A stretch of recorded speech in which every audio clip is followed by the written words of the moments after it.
ఇక పాత కేసులపై కొత్త దర్యాప్తులు అంటే ఎటువంటి ఆధారాలు లేకుండా జర్నలిస్టుల మీద కానీ బయట వాళ్ళ మీద పెట్టిన కేసుల్ని డెఫినెట్గా పోలీస్ శాఖ దీంట్లో ఇది చేసే అవకాశం ఉందండి.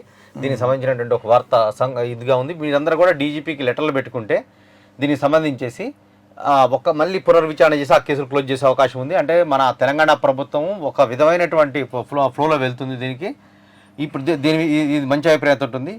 ఇంకొకటి ఏంటంటే ఎమ్మెల్యేలని సర్వే పేరుతో మారుస్తున్నారండి అన్న.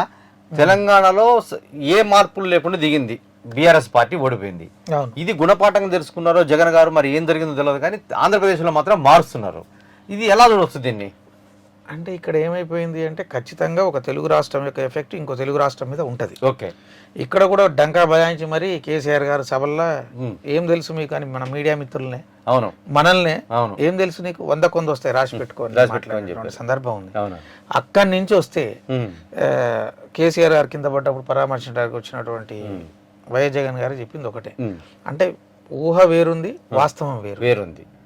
ప్రజల నాడి అంతుబట్టలేదు. కేసీఆర్ గారు కూడా దొరకలేదు. వాస్తవానికి 65 సీట్లు కాదు 75 రావాలి. 10 సీట్లు బొటాబొటి మెజారిటీ ఓడిపోయింది కాంగ్రెస్ పార్టీ.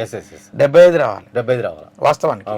సో ఇక్కడ కూడా గమనించి ఏం చేసిందంటే ఇప్పుడు ఫిల్టర్ చేయడానికి అంత టైం లేదు, ఏ కారణాలు చూపించి పక్క జరపడానికి టైం లేదు. అందుకనే ప్రస్తుత ఎమ్మెల్యేలకి సమన్వయకర్తలను నియమిస్తున్న వాళ్ళకి మధ్య క్లాష్ వస్తుంది.